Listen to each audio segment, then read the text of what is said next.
नींबू की खटाई हो या टमाटर की खटाई हो या इमली की खटाई हो, वो खटाई केवल दूध फाड़ सकती है। आप नींबू की खटाई दूध में मिलाओ तो फाड़ देगी। नींबू, इमली, आम की खटाई केवल दूध फाड़ सकती है, पर कपट की खटाई तो भाई भाई के रिश्ते को फाड़ देती है। पति पत्नी के रिश्ते को कपट की खटाई फाड़ देती है। जेठानी के बेटे से जेठानी से कितना कपट है, देवरानी के बेटे और देवरानी से कितना कपट है। सास अपनी बहू के साथ और अपनी बेटी के साथ कितना अलग व्यवहार करती है। बहू आएगी तो देखना भी पसंद नहीं, और बेटी आए गले लगाएगी, अचार भर भर के देगी, झोले में भर के ले चले चलो, देसी घी, बहू ना देखने पाए चुपके से ले चले चलो। एक साड़ी और घुसा देगी झोले में, झोला भले फट रहा है, जगह नहीं है, ठूंसती जा रही अम्मा, बेटी के लिए प्यार टपक रहा है। बहू के लिए फटी साड़ी नहीं देती हो तुम, और बेटी आई तो ये दो वो दो हम मना थोड़ी करते हैं, पर बेटी को जितना दे रहे हो बहू को भी दो। वो बहू नहीं है आपकी, वो ही बेटी है आपकी। ये तो आपने दान कर दिया, कन्यादान। उसे तो कन्यादान उसका लिया है, वो तो ली हुई है, ये तो दी हुई है। दी हुई से इतना प्यार है, ली हुई से प्यार नहीं है। ये कपट है कि नहीं? बहू के लिए अलग व्यवहार सास का, और बेटी के लिए अलग व्यवहार सास का। ये कपट है या नहीं? बोल दो हाँ या ना। इसी को न कहते हैं कपट। जबकि विपत्ति में काम बहू ही आएगी, बेटी ना आएगी वहां से। लेकिन माओ का प्यार बेटियों में ज्यादा है। और सास को ऐसा लगता है कि हम बहू के छिप करके बेटी को ये दे दें, वो सब देख रही है, उसे सब पता है।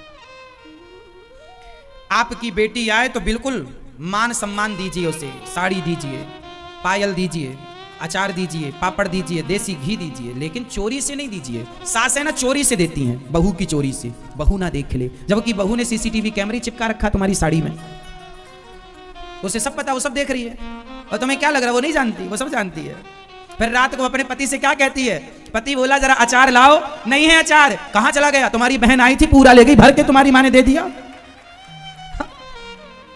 पति बोला जरा देसी घी लगाओ रोटी में, सूखी चुप, अरे क्या लगाए, आई तो थी, चुड़ैल सब भर के ले गई, सब ले गई। ले भले कुछ ना गई हो, पर वो कहेगी सब ले गई। और ये कहने का मौका सासें देती हैं। और ये कपट है। इसे क्या कहते हैं? कपट। ये कपट तो तुमसे छूटा नहीं, और नींबू छोड़े बैठी हो, इमली छोड़े बैठी हो, वो कह रही हो संतोषी माता नहीं मिली, अभी 10-20 पीढ़ी ऐसी बैठी रहेगी तो न मिलेंगी। जो छोड़ना है वो आप छोड़ते कहां हैं?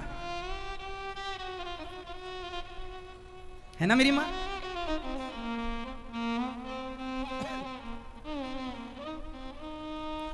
घर में जो आज ना 90% हमारे देश में ननद और भौजाइयों की पटती नहीं है। 90%, 10% तो बहुत अच्छे से रहती हैं बहनों की तरह, बस 90% हमारे देश में ननद भौजाई की नहीं ज्यादा पटती, मतलब तालमेल बनती नहीं बनती। क्यों? इसमें सबसे बड़ा जहर घोलने का काम कर देती है सास, दोनों के रिश्तों को फाड़ देती है। यही कपट करके, चोरी चोरी बैग में भरना, यही सब कर करके। ईमानदारी से दो ना। बहू से कहो बहू जरा बेटी आई है, जरा उससे साड़ी, बेटे से बोलो बेटा कल बढ़िया साड़ी लेके आना, तेरी बहन आ रही है, देना, अचार दे, जो देना दो, ईमान उसी से दिलवाओ। यदि आप अपनी बहू से दिलवाओगी तो वो रिश्ते बने रहेंगे। और चोरी करके आपने कपट किया, और फिर ननद आती है एक दिन के लिए और क्या कहती है? भाभी आप हमारी माँ का ख्याल नहीं रखती। तो भाभी मन में कहती है तू ही रख ले, रह जा यहां, इतनी चिंता तो ले जा घर। आप लोग भी ना इतना उपदेश ना किया करो तुम्हारी भाभी को। तुम अपनी सास का कितना ख्याल रख लेती हो। हर बहू अपनी माँ की तरफ तो देखती है कि मेरी माँ का ख्याल मेरी भाभी नहीं रखती, लेकिन बहू ये नहीं देखती कि मैं भी तो बहू हूं, मैं अपनी सास का ख्याल रखूं। यदि हर बहू अपनी सास का ख्याल रखे तो आपकी माँ अपने आप सुखी हो जाए। लेकिन आप अपनी बहू, अपनी सास का ख्याल नहीं रखती हो, परंतु माँ की पूरी चिंता है। और सासें अपनी बेटी की पूरी चिंता है, बहू का ख्याल, बेटी का ख्याल है, बहू का ख्याल नहीं है। यदि सास बेटी से ज्यादा बहू का ख्याल रखने लग जाए और बहू माँ से ज्यादा सास का ख्याल रखने लग जाए, तो आधे घर में 90% खुशहाली तो घर में यूं ही आ जाएगी, केवल इतने से विचार बदलने से। हाँ या ना? बात सही है या गलत है? लेकिन आप लोग ना बदल नहीं पाते। सास बिल्कुल सास की भूमिका में रहती है, बहू बिल्कुल बहू की। अरे इंसानों की तरह रहा करो, सास की तरह बहू की तरह नहीं, प्यार मोहब्बत से एक ही घर में रहना, हंसते रहो, मुस्कुराते रहो, और छोटी छोटी बातों को ना ज्यादा बोला ना करो किसी से। अब आपके घर में क्या समस्याएं हैं, जरा सास बहू की बात हुई नहीं कि आप पड़ोसन के घर जाकर के सास का और बहू का, बहुएं जाके सास का दुख रोती हैं और सासें जाके बहुओं का दुख रोती हैं कि मेरी बहू ने ऐसा कहा, मेरी सास ने ऐसा कहा। और किससे रोते हो आप? पड़ोसियों से। वो पड़ोसी तुम्हारी मजाक उड़ा, अरे इनके घर में तो आग लगी है। एक बात बताएं, शास्त्र कहते हैं कि अपने अपने घरन का दुख ना कहियो रोई, सुन इठले हैं लोग सब, बांट न ले हैं कोई। आप अपने घर की बातें अच्छी हो या बुरी हो किसी से मत कहना, क्योंकि बातें आज हैं कल नहीं रहेंगी, पर आपने कह दिया तो वो सदा आपको कहेगा या कहेगी कि देखो तुमने ऐसा कहा था, ऐसा किया था अपनी सास या बहू के साथ। ये दुनिया जब तुम रो रो के बताते हो ना मेरी सास ऐसी मेरी बहू ऐसी, तो ये दुनिया भी रो रो के सुनती है और आपके जाने के बाद हंस हंस करके बताती है कि इनके घर में ऐसा हो गया। किसी को कोई फर्क नहीं पड़ता कि आप जीवन में कितने सुखी हैं या कितने दुखी हैं, दुनिया तो आपके मजे लेना चाहती है, हाँ या ना। इसलिए अपने घर की बातों को अपने घर तक ही सीमित रखा करो। पति पत्नी की बातों को भी किसी से मत शेयर करना। आपका पति अच्छा है बुरा है किसी से मत कहो, आपकी पत्नी अच्छी है बुरी है किसी से मत कहो। किसी से कहोगे तो जमाना आपका मजाक उड़ाएगा, आपकी उस बात को मजाक बनाएगी दुनिया। इसलिए अपनी बातें अपने तक रखो। ये बात सास को भी समझनी है कि आप किसी से घर की बातें ना कहें, और बहू को भी समझनी है कि आप किसी से किसी की बातें ना कहें। एक छोटा सा मैं दृष्टिकोण दे सकता हूं आपको, और वो दृष्टिकोण क्या है? ये है, आज से जितनी सास मेरी बात सुन रही हैं, आज मैं एक सूत्र दे रहा हूं, मंत्र दे रहा हूं, इस मंत्र को जपोगी ना तो कभी आपके घर में झगड़ा नहीं होगा। और वो मंत्र क्या है? कहीं भी जाओ तो अपनी बहुओं की खूब तारीफ करो। कहीं भी जाओ तो अपनी बहू की खूब तारीफ करो कि मेरी बहू बहुत अच्छी है, औरों से बहुत बढ़िया है, बहुत ख्याल रखती है। और जहां बहू हो, परिवार में रिश्तेदार, कहीं भी जाओ, क्या होता है परिवार में कुछ लोग आपकी सुन करके और उनको उल्टा बता देते हैं। कहीं भी जाओ तो बहू की तारीफ करो, तो लोग बाद में क्या कहेंगे आपके पीठ पीछे? आपकी बहू से सुनो, आपकी सास आई थी बड़ी तारीफ कर रही थी। यदि आपकी बहू आपकी सेवा नहीं करती, आपको रोटी नहीं देती माना की, और आप फिर भी कहें कि मेरी बहू बहुत अच्छी है, बहुत सेवा करती है, और फिर जमाना जब कहेगा बहू से कि तेरी सास तो तेरी बहुत तारीफ करती है, तो जब वो ये सुनेगी कि मैं तो रोटी भी नहीं देती और मेरी सास मुझे अच्छा कह रही है, तो इस भाव से अपने आप उसका हृदय परिवर्तन हो जाएगा कि देखो मैं तो इसके साथ क्या कर रही हूँ और ये मेरे साथ क्या कर रही है। और आप उल्टा करते हैं, बहू रोटी देती भी होगी तो आप क्या कहती हो? नहीं, हमारी बहू तो ठीक से बात भी नहीं करती, रोटी भी नहीं देती, ऐसे थाली पटक के चली जाती है।